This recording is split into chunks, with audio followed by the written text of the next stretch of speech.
What is up, YouTube?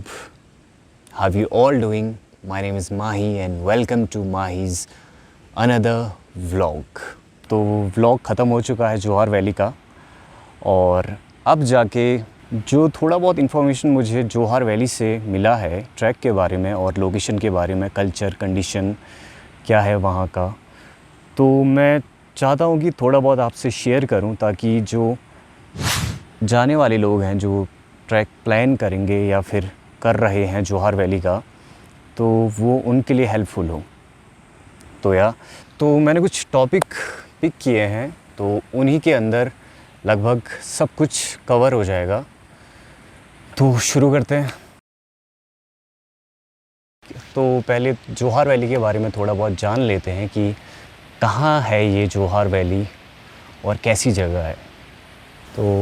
तो जोहार valley Munsiyari में पड़ता है और जहाँ हम गए थे मिलम ग्लेशियर वो है मुंशियारी से 60 किलोमीटर दूर है। तो गोरी गंगा नदी के किनारे बसी हुई पूरी घाटी है ये और बहुत ही ज़्यादा खूबसूरत है। आपको देखने के लिए बहुत कुछ मिलेगा वहाँ, काफ़ी सारे पर्वत हैं वहाँ और ऐसे ऐसे सीन दिखाई देंगे आपको कि आपका मन नहीं करेगा कि आप वहाँ से वापस आएँ। तो मेनली जो है जोहार घाटी में शौका लोग रहते हैं, उन्हें भोटिया भी कहा जाता है। पुराने टाइम पे जब तिब्बत के साथ व्यापार होता था तब यही शौका लोग जो हैं वो व्यापार किया करते थे उनके साथ।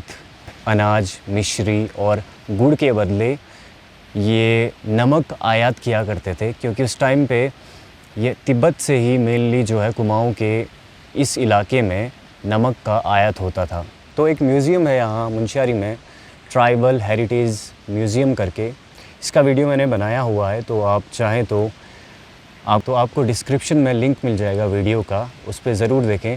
उस पर आपको जोहार वैली के बारे में काफ़ी कुछ इन्फॉर्मेशन मिलेगा कि वहाँ का कल्चर क्या था और क्या क्या चीज़ें यूज़ करते थे। वो लकड़ी के बने हुए काफ़ी सारे सामान है वहाँ म्यूज़ियम में, काफ़ी सारी किताबें हैं जिनसे आपको मिलम और जोहार वैली के बारे में काफ़ी कुछ पता चलेगा और काफ़ी सारे पुराने फ़ोटोज़ हैं वहाँ।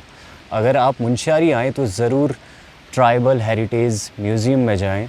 जिन्होंने ट्राइबल हेरिटेज म्यूज़ियम बनाया है उनका नाम है शेर सिंह पांगती। तो वो कहते हैं कि व्यापार करते हुए जो भोटिया और तिब्बत है वो एक फैमिली की तरह बन गए थे। लेकिन 1962 में चाइना और इंडिया के बीच वॉर होने की वजह से ये व्यापार जो है वो ठप पड़ गया और उसके बाद यहाँ से माइग्रेशन शुरू हुआ। तो अब बात करते हैं कि वहाँ की कंडीशन क्या है और किस तरह से वहाँ लोग रहते हैं। जोहार वैली का सीज़न लगभग 6 महीने का रहता है। मई से लेके अक्टूबर तक लोग वहाँ रहते हैं, जिनके वहाँ घर हैं मिलम, मरतोली, इन जगहों पे। और मेनली मई से अक्टूबर के बीच में ही वहाँ टूरिस्ट लोग आते हैं, क्योंकि अक्टूबर के बाद काफ़ी ज़्यादा ठंड बढ़ जाती है। मई से अक्टूबर के बीच का सीज़न है। अगर आप ट्रैक वगैरह प्लान करते हैं जोहार वैली का तो आप मई से अक्टूबर के बीच में आएँ, लेकिन आप ये श्योर ज़रूर करें कि आप मानसून के टाइम पे ना आएँ, क्योंकि थोड़ा बहुत ख़तरा रहता है वहाँ पे, रास्ते में पत्थर वगैरह गिरने का डर रहता है। तो आप मौसम देखकर आएँ। और अगर आपको ट्रैक प्लान करना ही है तो आप सितंबर अक्टूबर के बीच में करें, क्योंकि उस टाइम पे मौसम साफ़ रहता है और एक वहाँ मेला होता है नंदा अष्टमी का। तो आप अगर इस टाइम पे आते हैं तो आप वो मेला भी देख लेंगे और बाकी आपको नज़ारे बहुत सही दिखेंगे, क्योंकि मौसम साफ़ रहता है सितंबर अक्टूबर में। तो अगर प्लान कर रहे हैं ट्रैक तो सितंबर अक्टूबर में करें या फिर मई जून में। इस 6 महीने के अंदर लोग वहाँ रहते हैं, थोड़ी बहुत खेती करते हैं और जो टूरिस्ट वगैरह आते हैं वो उनके रहने का और खाने का बंदोबस्त वगैरह वही लोग करते हैं, लोकल लोग करते हैं वहाँ। तो अगला टॉपिक है जो मेरे दिमाग में भी बहुत पहले से था कि वहाँ खाने का, रहने का क्या सीन है। आप जहाँ भी जाएंगे लगभग लीलम के बाद काफ़ी सारे पॉइंट पड़ते हैं जहाँ पे बीच में आप रह सकते हैं। खलकोट हो गया, बबलदार हो गया, सिवनी, मापांग, बोगड्यार, रिलकोट, बुरफू और बिलजू, मरतोली। तो आपको वहाँ खाना बहुत ही रीज़नेबल प्राइस पे मिल जाएगा। तो आप बस खाने का देंगे चार्ज और आपको फुल डाइट खाना मिलेगा और उसी में आपका रहना फ्री होगा। तो सियूनी से जैसे जैसे आप ऊपर बढ़ते रहेंगे मिलम ग्लेशियर की तरफ, तो थोड़े बहुत चार्जेस बढ़ जाते हैं।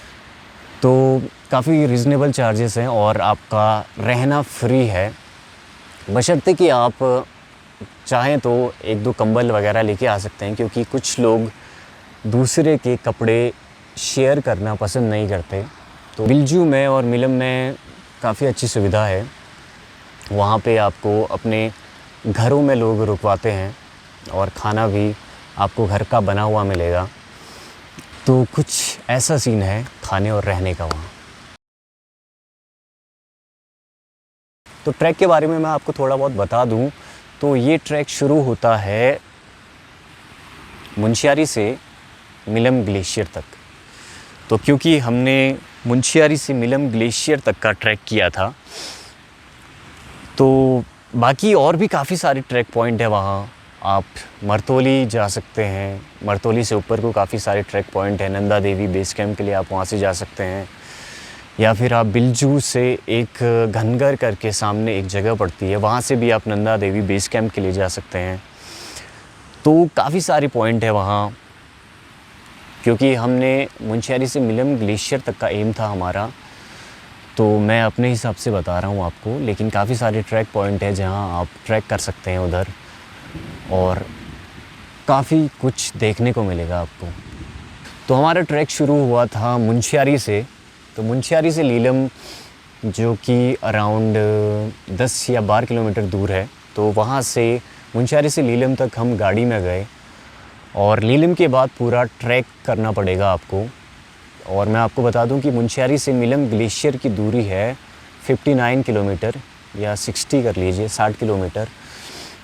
तो लीलम के बाद पूरा ट्रैक है, आपको चढ़ाई चढ़नी पड़ेगी।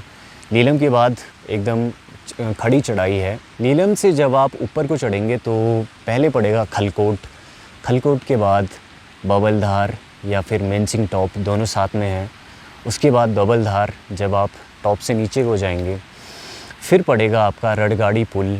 उसके बाद सियूनी, सियूनी के बाद बोगड्यार, बोगड्यार के बाद नहर देवी, नहर देवी के बाद मापांग, मापांग के बाद वैसे दो रास्ते हैं। एक रोड बाय रोड ऊपर को लास्पा के लिए जाती है एक रोड, और एक रोड से नीचे को एक शॉर्टकट रास्ता है, तो वहाँ से आप रिलकोट के लिए पहुँच सकते हैं। आप लास्पा से होकर भी जा सकते हैं रिलकोट, लेकिन आपको अगर शॉर्ट जाना है, लास्पा से होकर नहीं जाना है, तो आप रोड से एक शॉर्टकट नीचे को जाता है, तो वहाँ से आप रिलकोट के लिए जा सकते हैं। रिलकोट के बाद पड़ेगा आपका बुरफू, बुरफू के बाद बिल्जू, बिल्जू के बाद मिलम, और मिलम के बाद आपका पड़ता है मिलम ग्लेशियर। तो रिलकोट के बाद जब आप थोड़ा सा ऊपर को चढ़ाई चढ़ेंगे तो रोड आती है। रोड के बाद आप सीधे होते हुए जाएंगे तो एक रास्ता जाता है बुरफू के लिए और एक मरतोली के लिए। तो मरतोली जो है बुरफू और रिलकोट के बीच में है, लेकिन वो थोड़ी चढ़ाई पे है। तो आप चाहें तो मरतोली से होकर जा सकते हैं, या फिर बुरफू से होते हुए मिलम, और मिलम से आते हुए आप मरतोली जा सकते हैं। ये आप पे डिपेंड करता है कि आप क्या एक्सप्लोर करना चाहते हैं। तो पहले दिन का ट्रैक थोड़ा मुश्किल है, लीलम से लेके बबलधार टॉप तक का, जो कि बहुत, मतलब मैं कहूँ तो काफ़ी मुश्किल चढ़ाई है। तो मैं सजेस्ट करूँगा आपको कि ज़्यादा भार लेकर ना आएँ, बैग अगर आपका हल्का हो तो बेटर है, तो आप आसानी से ट्रैक कर सकते हैं। तो पहले दिन के हिसाब से आगे का ट्रैक थोड़ा इजी है, तो आप इजीली कंप्लीट कर सकते हैं। ट्रैक ये आपका पड़ेगा 2 दिन का। अगर आप अच्छा खासा ट्रैक कर लेते हैं, हाई एल्टीट्यूड पे ट्रैक करने के आदी हैं आप, तो आप 2 दिन में कंप्लीट कर लेंगे ट्रैक। क्योंकि हमें 2.5 दिन लगे, क्योंकि हम मुंशियारी से लीलम के लिए निकले दिन में 12 बजे, और 1:30 या 2 बजे के करीब हम लीलम पहुँचे, तो हमारा आधा दिन यहाँ वेस्ट हो गया। लेकिन अगर आप सुबह निकलें 5-6 बजे, तो आप इजीली 2 दिन में ट्रैक कंप्लीट कर लेंगे। तो मोस्ट सीनिक विलेज जो मुझे लगा वो था मरतोली, बुरफू, बिल्जू।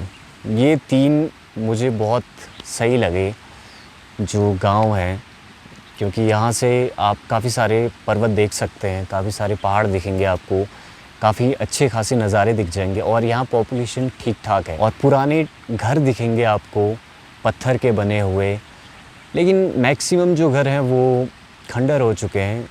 मैंने बताया आपको 1962 के बाद जब माइग्रेशन शुरू हुआ, मैक्सिमम जो पॉपुलेशन है वो मुंशियारी की तरफ चली गई। तो अगला टॉपिक है कि गाड़ी कहाँ तक जाती है, रोड कहाँ तक है। मुंशियारी से लेकर लीलम तक आप बाय रोड जा सकते हैं। लीलम के बाद भी रोड है, लेकिन वहाँ काम चल रहा है तो गाड़ी बस लीलम तक जाती है। लीलम के बाद आपको ट्रैक करना पड़ेगा।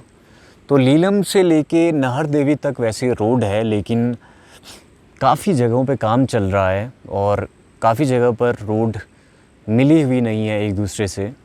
तो फ़िलहाल ये कह सकते हैं कि रोड नहीं है वहाँ तक, लेकिन वैसे नाहर देवी तक रोड का काम चल रहा है। मापांग पे भी थोड़ा बहुत काम चल रहा है, लेकिन मापांग से ऊपर आप जाएंगे तो रिलकोट और लास्पा, यहाँ दोनों जगह से रोड अच्छी खासी है।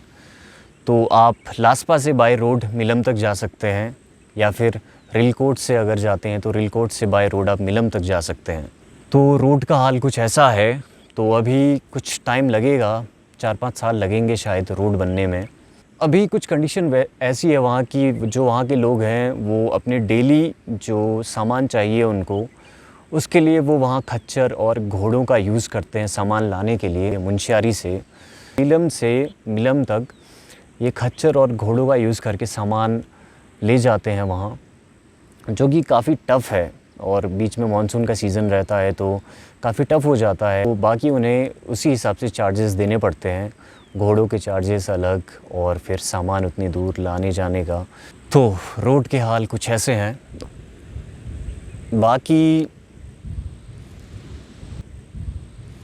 बाकी तो मुझे लगता है कि मेनली जो चीज़ें आपको जाननी चाहिए या फिर जो मुझे पता चली हैं तो वो मैंने आपको लगभग बता दी हैं। इसके अलावा ज़्यादा कुछ है नहीं, और अगर मैं सब कुछ आपको यहीं पे बता दूंगा तो फिर आप वहाँ एक्सप्लोर क्या करेंगे। तो जो इन्फॉर्मेटिव बातें हैं कि फ़ूड एकोमोडेशन और बाकी चीज़ें, कंडीशन क्या है, तो ये चीज़ें मैंने आपको बता दी हैं। तो बाकी आपको एक्सप्लोर करना है। तो ट्राइबल हेरिटेज म्यूज़ियम का जो मैंने आपको वीडियो बताया, अगर आपको जौहर वैली के बारे में जानना है तो वो ज़रूर देखें। उससे आपको थोड़ा बहुत आइडिया हो जाएगा कि क्या क्या चीज़ें वो लोग यूज़ करते थे, क्योंकि अभी भी कुछ लोग यूज़ करते हैं। अब वो ज़माना चला गया, जो कलाकारी उस टाइम पे होती थी लकड़ी के बने हुए, तो लकड़ी की बनी हुई हर चीज़ वो अब इस ज़माने में मिल पाना मुश्किल है। तो उन चीज़ों को संरक्षित करने के लिए शेर सिंह पांगती जी ने ये म्यूज़ियम खोला था, जो कि अभी भी मुंशियारी में है। तो आप ज़रूर जाएं वहाँ, ज़रूर देखें शौका लोगों की हिस्ट्री। बाकी मैं एक चीज़ आपको बताना चाह रहा था कि इस ट्रैक में काफ़ी सारे अच्छे लोग मिले मुझे। शुरुआत में एक आंटी मिली जो कि पहले दिन से दूसरे दिन के शाम तक हमारे साथ में थी, कालू, मिस्टर कालू, और जिसको हमने लास्ट टाइम पे हमारे साथ नहीं आया वो। और एक अंकल मिले हमें, तो काफ़ी अच्छे थे वो इंसान आते हुए। तो वो मुझसे कहने लगे कि तुम्हारा बैग काफ़ी भारी है तो मैं थोड़ी देर तक ले जाता हूँ। तो काफ़ी अच्छे लोग मिले। और जहाँ हम बिलजू में रुके हुए थे तो वहाँ एक ब्रिजवाल अंकल हैं, तो उनके होटल में हम रुके हुए थे। तो मैं चाहूँगा कि अगर आप कभी बिलजू जाते हैं तो उस होटल में ज़रूर रुकें और उनको अपनी हॉस्पिटैलिटी दिखाने का मौका ज़रूर दें। और एक स्यूनी में हम रुके हुए थे, तो वो भाई साहब भी काफ़ी अच्छे थे। तो काफ़ी अच्छे लोग मिले इस ट्रैक में, काफ़ी कुछ एक्सपीरियंस मिला। कभी कभी ऐसा लग रहा था ट्रैक में कि अब तो रुकना पड़ेगा, बहुत ज़्यादा थकान हो गई है, चढ़ाई चढ़ी नहीं जाएगी। लेकिन हमारे दिमाग में था कि उस लोकेशन पे पहुंच के क्या नज़ारे दिखेंगे, क्या क्या एक्सपीरियंस करने को मिलेगा। तो वही चीज़ अंदर से मोटिवेशन देती है और आगे बढ़ने का हौसला देती है। जितना थोड़ा बहुत इन्फॉर्मेशन मैं दे सकता था वो मैंने आपको दे दिया है। तो वीडियो एंड करने का टाइम आ गया है और ऑफिशियली जोहार वैली का ट्रैक ख़त्म हो चुका है। तो चैनल को सब्सक्राइब ज़रूर करें क्योंकि काफ़ी ज़्यादा मेहनत लगी है इस पूरे सीरीज़ को बनाने में, शूट करने में, एडिट करने में। तो सब्सक्राइब ज़रूर करें, इससे मोटिवेशन मिलता रहता है वीडियोस बनाने का, क्वालिटी वीडियोस बनाने का। और वीडियो को शेयर ज़रूर करें अपने दोस्तों के साथ, अपनी फैमिली के साथ, या फिर आप किसी को जानते हो जो यहाँ से इन जगहों से रिलेट करता है तो उसके साथ ज़रूर शेयर करें। तो मिलते हैं अगले व्लॉग में, कुछ अच्छा लेकर आएंगे। तो तब तक इंतज़ार कीजिए, चैनल को सब्सक्राइब ज़रूर कीजिए। तो मिलते हैं, तब तक के लिए साइन ऑफ।